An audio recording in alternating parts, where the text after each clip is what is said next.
Hello everyone, I'm Tony Southcott. And I am Komette. And welcome to the Gorehounds Playground here in Fort Collins, Colorado. This is Booze and Booze, where we pair different alcoholic drinks with our reviews of horror movies. First, I gotta give a big shout out to Tony's dad, Stony, for being one of our Patreons. We couldn't do what we do without you, and we thank you so much. Yes, I'm Tony, son of Stony. Today we're going to be talking about Apostle. It's a new Netflix original directed by Gareth Evans, and it stars Dan Stevens and Lucy Boynton. It's a really cool cult movie, so we'll talk about that right after we get to the kitchen. Hi there, and welcome to the Gorehounds Kitchen. Today we are going to be making a drink that I like to call the Goddess. For those of you who have seen the movie, it makes a little bit of sense. This is going to be really simple, but we are going to be layering our drinks. First, we're going to start with some Creme de Menthe, and we're only going to do 1 ounce of that, and we're going to pour it into our shot glass. After that, we're going to get 1 ounce of Bailey's. Okay, at least it didn't explode this time. Okay. And I think I'm just going to eyeball this and use my bar spoon to layer it.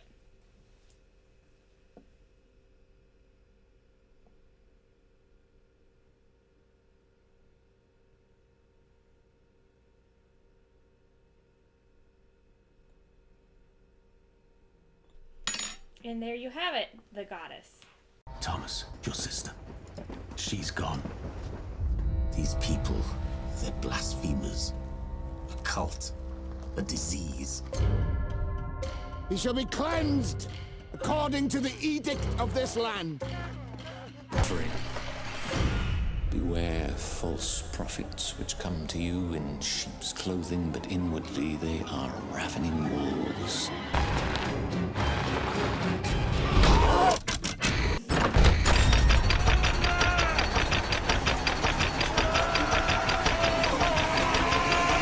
Well, we just finished up The Apostle, the new Netflix original from Gareth Evans. That's a brutal movie. Yeah, that was a little hard to watch at moments. It's a slow burn movie too for like the first hour of it. Like seriously, it's just one of those where it's like there's a lot of tension and it's good, but it is a little bit slow. It's setting up this world.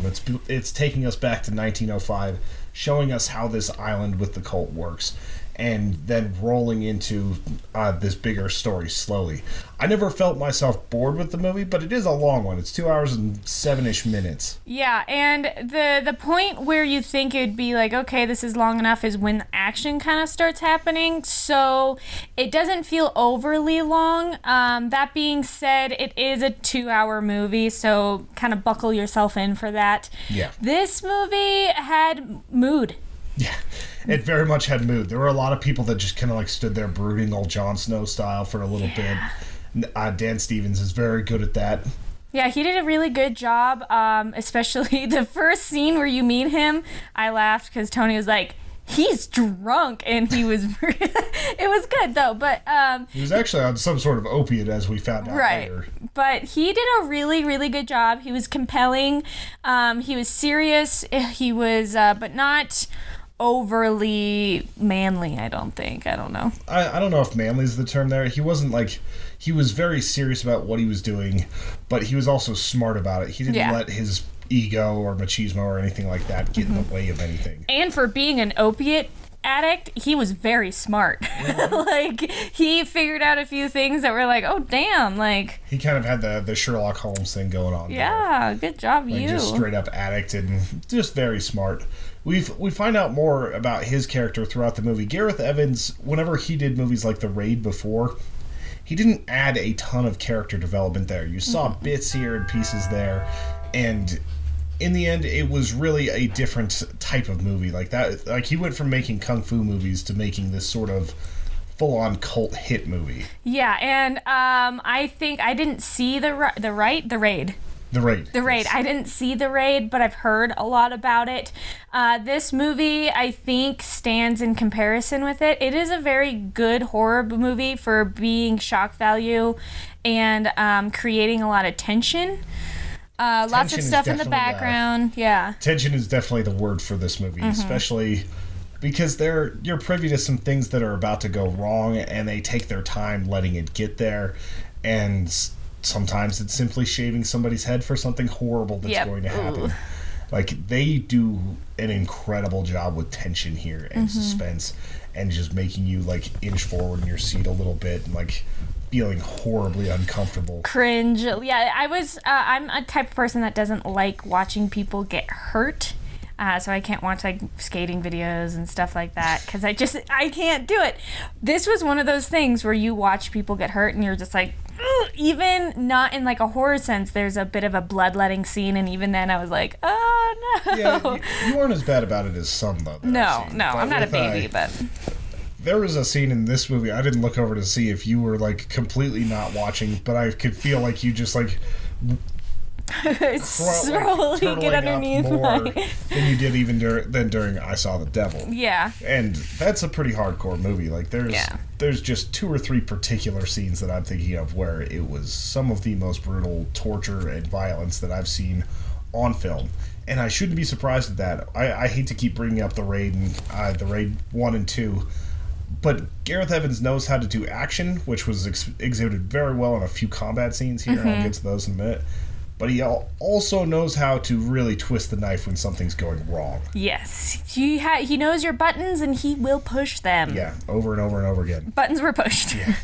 The main thing that impressed me with this is going from a movie that had very little dialogue in the sense of, like, of purpose for the raid, where it felt like a video game. These people were here, they had to get to the top of the building, to a very complex and well-built story like this one. It had lots of layers. Yeah. And layers were revealed as the story went on, and I think that's one of the key elements to good storytelling, is that they'll kind of give you a hint here and there, and then later on they'll explain why that person was doing what they're doing.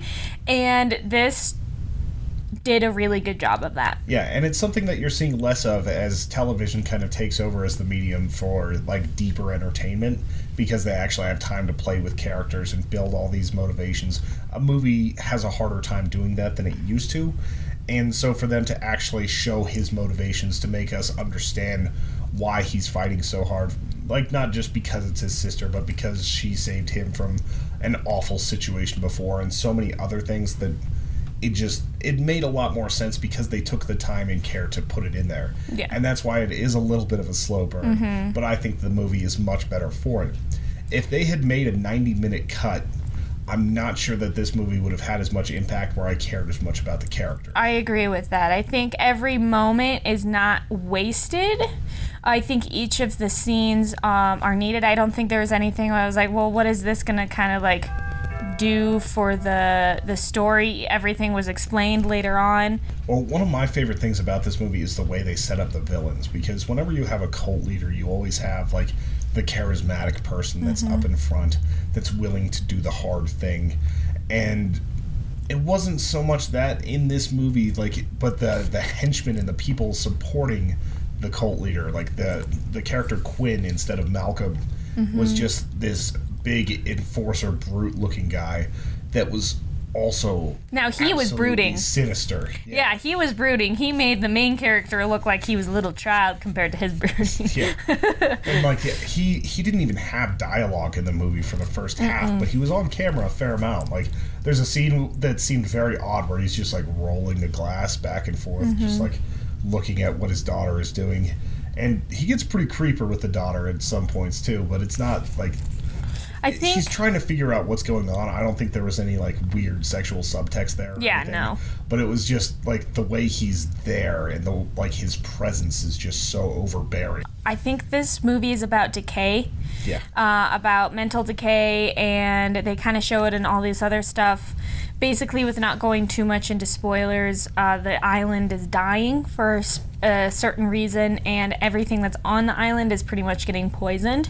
Yeah, it's a slow, just unraveling of everything that's on the island, and the idea of starvation, the idea that this utopia that they've built is not going to be sustainable unless they start taking drastic measures. It really starts to weigh on people that might have been, like, good people under most circumstances. Right. And I think those little scenes with that gentleman kind of are showing that he is starting to become toxic on the inside and decay, pretty much. That's not to say that there weren't underpinnings of that before, considering what their choice punishment was. Right. Oh, jeez. This movie is going to go down as one of the more notorious death and torture scenes. Like, there's one in particular that, like, I know you know what I'm talking about, but there are a few in this movie, like, that will be well-remembered deaths. Like, a lot of slasher movies don't push it to this level. No, this was a lot. And I think that that's one of the things that Gareth Evans is going to, like, as we see him go into the future, he's going to have a hard time pushing the boundaries, but he also has a mind for it, so... I do want to talk about one thing that has to do with this, but also has to do with the medium that it's under. We are seeing a lot of quality horror stuff on Netflix. Yeah, Netflix is buying a lot of it. Colored me surprised. I mean, Netflix is, whenever they've made original programming, sometimes it's a movie that they've picked up because it went through the festival circuits and it wasn't getting a major distributor, right. So they picked it up cheap. There's a market for garbage horror. There really is. But we're seeing this new era of horror, like a movie like this that's actually produced and financed with it in mind that it's going to be on there. And it's also why Netflix is bringing movies to theaters soon. Like, you're actually going to be seeing Netflix releases, kind of like how you have the Amazon premiere for what was it that I saw recently that was an Amazon movie, like in theaters? Yeah, like there's a few I haven't heard of that, which is so funny because it's kind of a big circle, because Netflix and Amazon started doing at-home releases because people wanted to do home stuff, and now that that's getting popular, they're going to start doing theater stuff. I don't know. It's kind of funny. I think it's because you can front load some real cash. Oh yeah. Like if you make a movie for $20 million, $30 million, or even up to $100 million that you want to be on your platform forever, but you end up putting in like a House of Cards season costs $100 million to make. Oof. And they have a lot of money coming in every month, and they're reinvesting that in their own content. But to really make back that money, it takes a long time. Whereas if you put something out, it makes it in the theaters, and then you just have it forever. I think that that's the model we're going to see them shift to. And a movie like this, with the stars that it had in it, I think the girl, I can't remember her name, Aubrey was the character's name, the redhead, is going to be big. Dan Stevens is already big. Like, this is a movie that should have got an actual release. It felt like a full-on Hollywood like movie that I would have gone and seen in theaters, and I would have been like, that was definitely not a waste of $10. And I gotta say, I didn't even see it get promoted on Netflix, and I'm a horror watcher on Netflix, so it could kind of flag that. Tony was the one that was like, we should watch this for our review. Yeah. And I was down. I wanted it, though, because every time I logged in, this was the first thing that... It's like, watch me. It was like, watch this and watch Joe Rogan. That's funny. It knows me well. But that being said, it makes me excited for more movies like this. Not...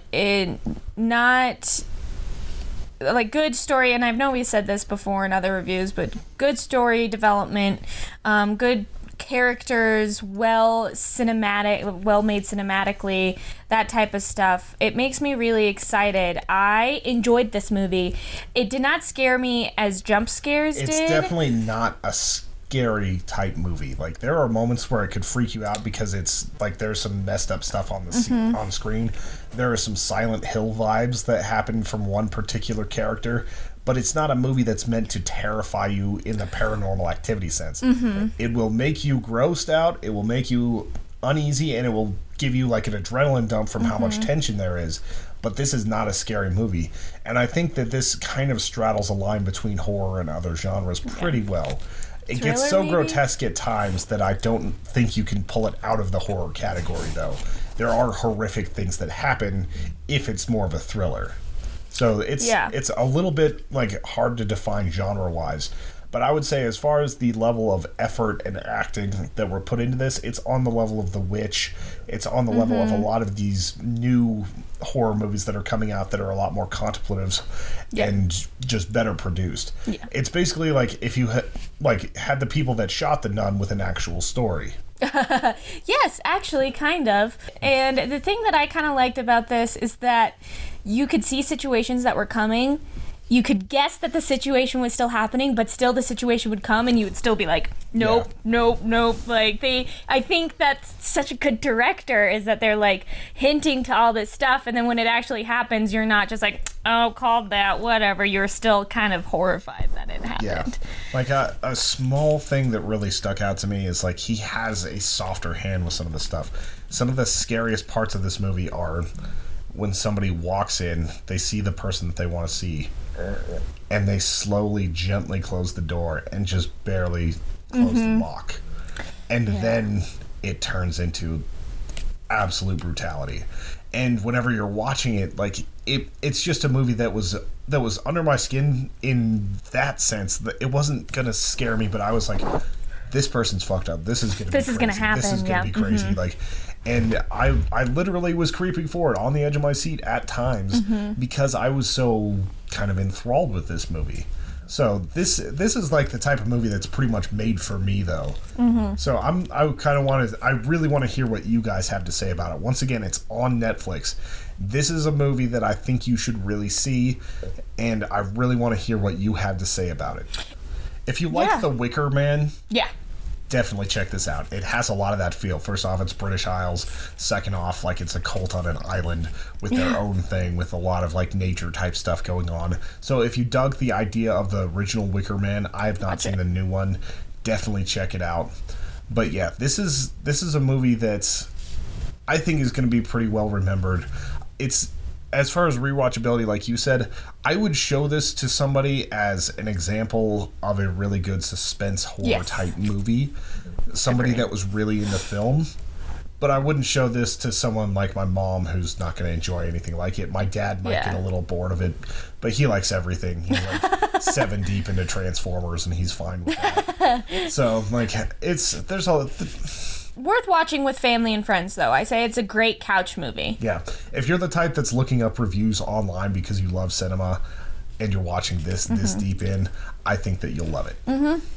Perfect. Awesome. Thank you, guys. And let us know what you think down in the comments below. Always like and subscribe and share it to anybody else that you know who likes horrors. And if you would kindly check out our Patreon at patreon.com/Human Echoes. We've got awesome pins. We've got all sorts of extras for you. We'd love to see you guys do that. I hope you have an excellent week, and we will see you soon with more Booze and Booze. Bye.